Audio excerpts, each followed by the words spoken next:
The audio community's been debating about burn-in for so many years, and I tried to tackle that problem by making a video, going over burn-in, and testing it with dynamic drivers. The results of that video were we really didn't see any change. If anything, what we did see was changes so small that it could have just been positional variation between reseats of the coupler into a 3D printed rig. But the comments said we want to see it with planars. So here I am again.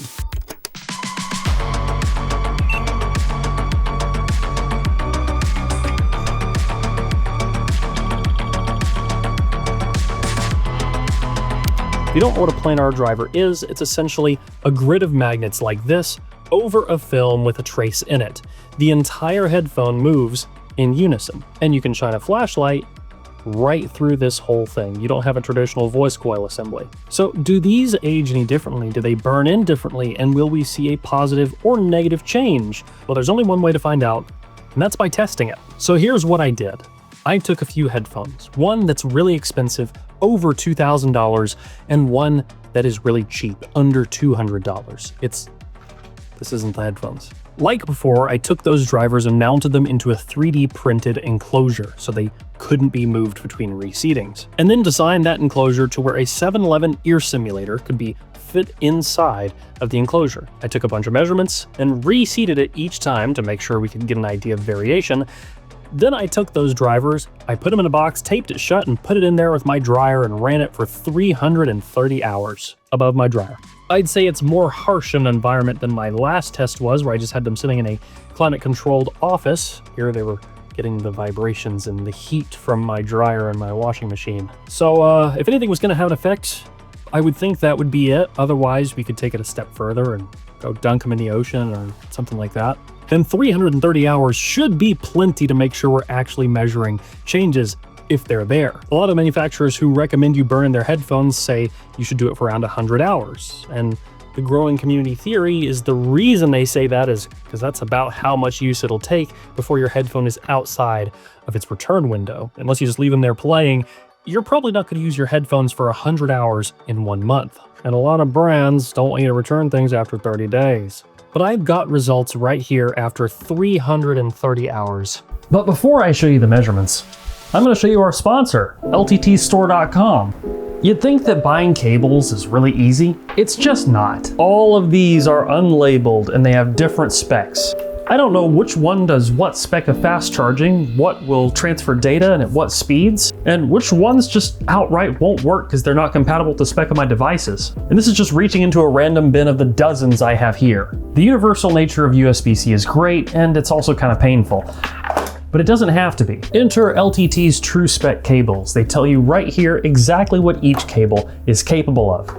This guy does 40 gigabit, 240 watts. Because they all say on the cable and on the box what they're capable of, it takes out all the guesswork. When I reach into a bin, I know exactly what I'm getting. They come in a wide variety of lengths, from 10 centimeters all the way up to 5 meters. You actually can't see the other ones because they're in use right now. Actually, here, let me get out my phone camera.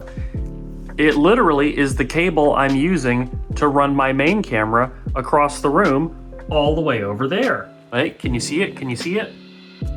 That's an LTT cable. And the other one I have here is hooked up to my laser. Silicone sheathing means better protection against bending, pulling, and compression, along with significantly better resistance to UV. And look at that, they've got a strain relief that actually works. Stop the guesswork and get cables you can actually rely on. You can get true spec cables to the perfect lengths for your setup at the link in the video description or the QR code on screen. Thanks LTTstore.com for sponsoring this video. What should we start with first?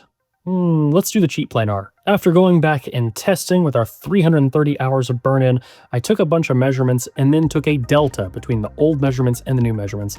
That's this. This is the delta between the brand new driver and the driver with 330 hours on it, and I'm not really seeing much of a change here.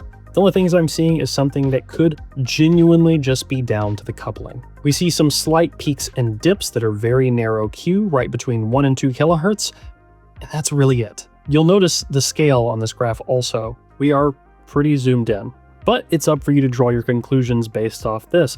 Is this enough that you would consider this a dramatic improvement of your driver? I would personally say probably not, but maybe the $2,000 plus driver will be better. Let's have a look at that. We have about 0.1 maybe No, that's probably about 0.2 decibels of a difference in the low frequencies up until around 900 hertz. We did have a slight change in the mid-range and about a consistent rise of maybe 1.5 decibels in the treble. Is this a measured change? It is. But this is less than there is just a left-right channel imbalance on this headphone to begin with. The changes here you are seeing are genuinely less than the difference between the left and the right driver on the headphone. Those had a delta of up to 4 decibels in some places. The same with our cheaper driver. And I'm not trying to pull one on you here, but if you have these headphones, either of these headphones, and you're not hearing a channel imbalance on them, that is several decibels, you aren't going to hear this.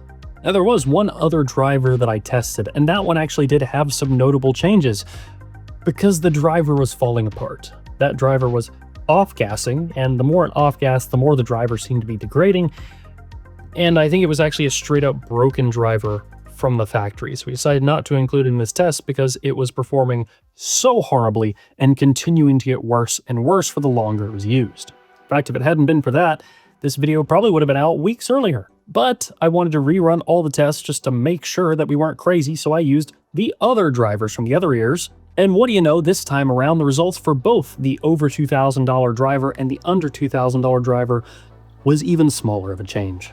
Don't buy into this stuff, guys. Your headphones aren't getting better as you're using them, you're just getting used to them. If a manufacturer does have a headphone that they guarantee will change with burn-in, send it to me. I will test it. I'll make a follow-up to this video because I would love to be proven wrong.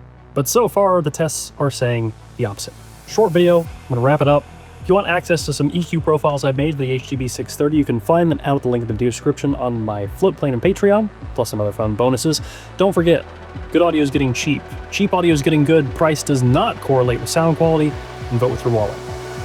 Until next one, guys. Peace.